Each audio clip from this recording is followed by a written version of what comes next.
Salut à tous, j'espère que vous allez bien. Donc, petite vidéo mise à jour crypto. Donc, on commence bien sûr avec le Bitcoin. Donc, BTC, comme on l'a déjà vu, il y avait deux possibilités, donc deux scénarios. Les deux scénarios annoncent la même direction.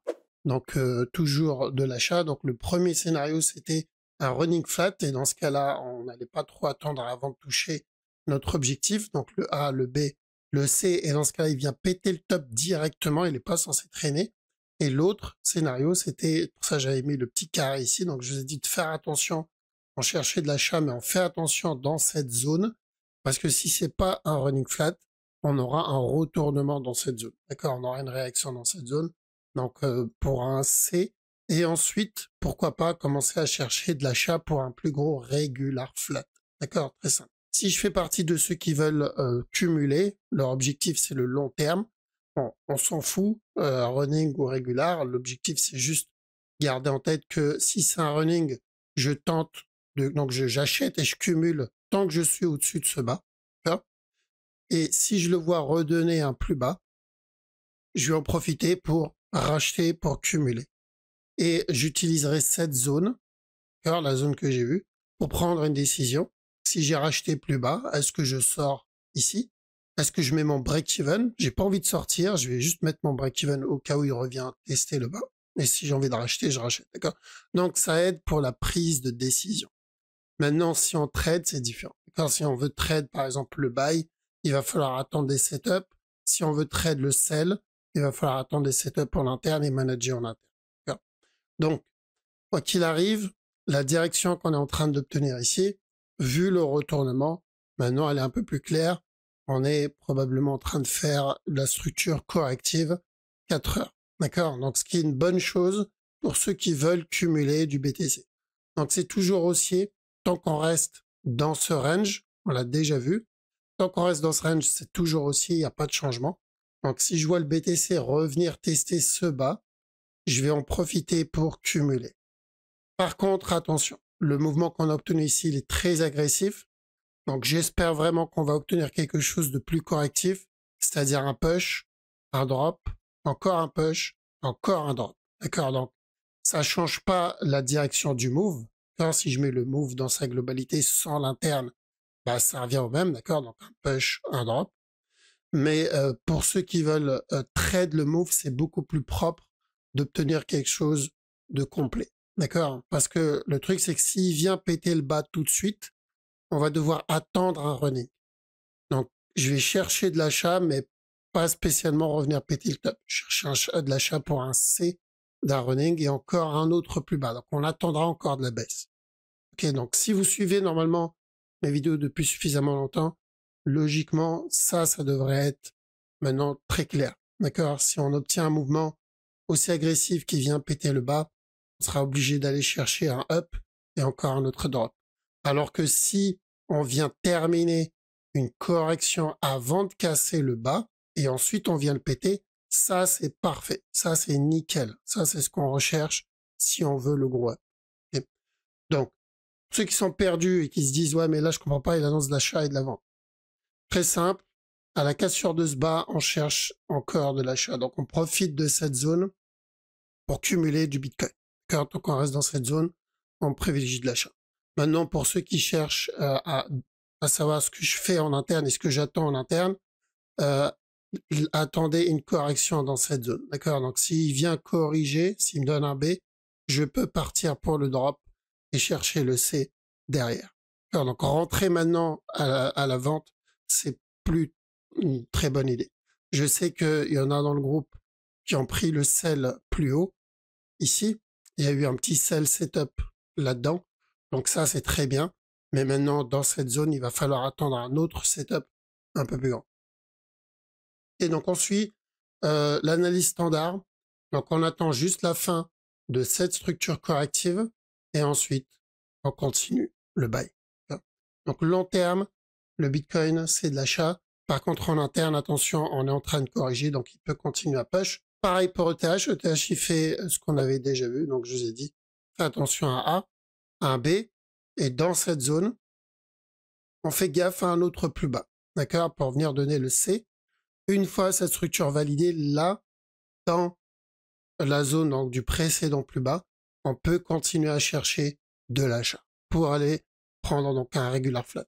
On a le BNB. BNB, c'est aussi, d'accord, ça reste de l'achat, donc où il valide un regular flat ici et on viendra péter le top tout de suite. Donc quand je dis tout de suite, c'est-à-dire à partir de maintenant. Ou sinon, il peut très bien juste donner un dernier plus bas pour un plus gros regular flat. Mais ça ne change pas. Donc si on revient tester ce bas, on en profite pour recharger, pour chercher nos setups d'achat pour rentrer à l'achat. Le plus important, c'est qu'il range dans cette zone. Alors, le plus important, c'est qu'on reste dans ce range. Comme on l'a eu ici, comme on l'a eu ici. Alors, et pour le moment, c'est encore aussi sur le BNB. Rentrer tout de suite à l'achat, c'est pas une bonne idée parce que, comme j'ai dit, on peut revenir tester le bas encore une fois. Là, c'est une bonne zone pour rentrer. Maintenant, s'il vient pas tester le bas et qu'il corrige, là, ok. Car là, on n'a plus besoin d'attendre la cassure du bas. On peut en profiter pour rentrer. Mais pour le moment, stand-by sur le BNB et on attend qu'il se développe, c'est-à-dire où il revient tester le bas, où il donne une structure corrective. Si le Bitcoin décide de péter le bas et ETH décide de péter le bas, il y a des chances que BNB suit derrière.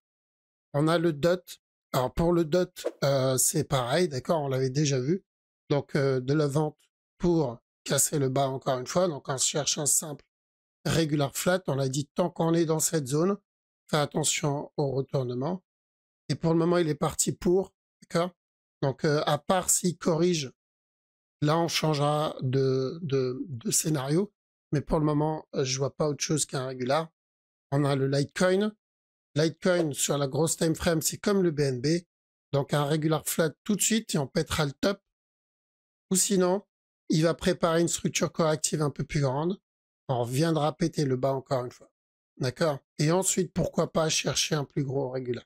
C'est la même structure que BNB. On a le sol. Alors le sol, j'attends. Le sol, pour moi, il n'est pas suffisamment développé. J'aimerais bien le voir donner une structure corrective plus grande. J'aimerais bien le voir donner vraiment un plus gros B. Ensuite un C. Et là, ok. Là, je commencerai à me préparer pour entrer sur le sol. Mais pour le moment, je ne touche pas. Pourquoi? Parce qu'on a déjà eu nos setups. On a déjà pris le bail. Le premier bail qu'on a pris, c'était ici. Ou plus bas. Et ensuite, on avait pris le bail ici. On avait pris des TP. Et on est rentré plus bas. Là, on a cassé le top. Donc, on est dans un ATH. À partir de maintenant, il peut faire ce qu'il veut. Si j'ai pas de confirmation, je risque toujours un gros drop pour un running, par exemple. Donc, j'ai pas envie de rentrer ici et me retrouver là-dedans. Par contre, comme ici, si je le vois me corriger et me donner une structure corrective, voilà. Là, j'augmente mes probabilités de choper la continuation. Là, c'est plus intéressant. Donc, si j'ai pas de setup, si j'ai pas de structure, je ne touche pas seul pour le moment. Ensuite, on a le VET. Alors, le VET, un flat aussi. Le problème, c'est qu'il n'a pas cassé le top. Donc, on se retrouve avec ou un contracting ici. Si c'est un contracting, il viendra tester le bas. Ou sinon, on peut obtenir un plus gros flat. Donc, on va revenir tester ce bas-là. Et ensuite, le push pour le regular. D'accord? Quoi qu'il arrive, on est dans un range. Quoi qu'il arrive, le mouvement est très correctif. C'est un range. Donc, pas le plus sexy pour buy. On a Atom. Atom régular aussi, comme le DOT, il me semble. Donc, on a eu ce A. On a eu un B. C'était un beau petit buy pour revenir péter le top. Ça, c'est fait à la cassure du top. Donc, je vous ai dit de faire attention à un drop. Encore une fois. Donc, même chose. Si je le vois donner des sell setup ici, pourquoi pas partir pour de la vente. D'accord. Et on a aussi CKB. Donc, CKB, je termine sur celui-là parce qu'on m'avait dit de le voir. Très beau regular flat en 4 heures. Daily, c'est un peu moins intéressant, mais en 4 heures, 1 heure, 4 heures, c'est très propre. Tant que je ne casse pas ce bas-là, tant que je suis au-dessus de ce bas, là j'ai un beau A, C, un B, un C, donc pour venir chercher la cassure du top. Donc l'objectif sur celui-là, c'est de revenir casser le top encore une fois. Donc on peut tenter les buy setup sur CKB dans cette zone, dans cette time frame, tant qu'on reste au-dessus de ce bas. D'accord? La structure, elle est très très propre. C'est l'une des plus propres actuellement. Parce que la majorité, on est toujours dans une structure en cours. D'accord? Alors que celle-là, on est plus vers la fin. D'accord? Donc on termine juste par une petite info. Faites très attention à partir de 20 heures. on a le donc FOMC. Je pense pas que ça va trop impacter la structure, mais on fait quand même attention. Ça peut impacter le dollar, du coup, ça peut impacter le Bitcoin derrière. Donc, ça n'a pas l'air d'être une news majeure en tout cas, mais on fait quand même attention, en tout cas, surtout pour ceux qui tradent la petite time frame. D'accord? Donc, si ça impacte le Bitcoin, il va falloir voir comment ça va l'impacter. Est-ce que la news va nous donner le B? Dans ce cas-là, cette news va nous donner l'opportunité de rentrer dans le C plus tard. Ou est-ce que la news va venir terminer la structure en venant péter le bas? D'accord? Donc, on rentre pas tant que cette news n'est pas passée. Si je ne suis pas encore dedans et que je cherche à rentrer dedans, c'est mieux d'attendre que la news passe. Comme ça, je vois quel type de réaction on a eu dessus. D'accord? Donc, restez très vigilant. Et voilà, on a fait le tour. En tout cas, merci les amis pour votre temps. Passez une très bonne journée ou une très bonne soirée. Je vous dis à la prochaine.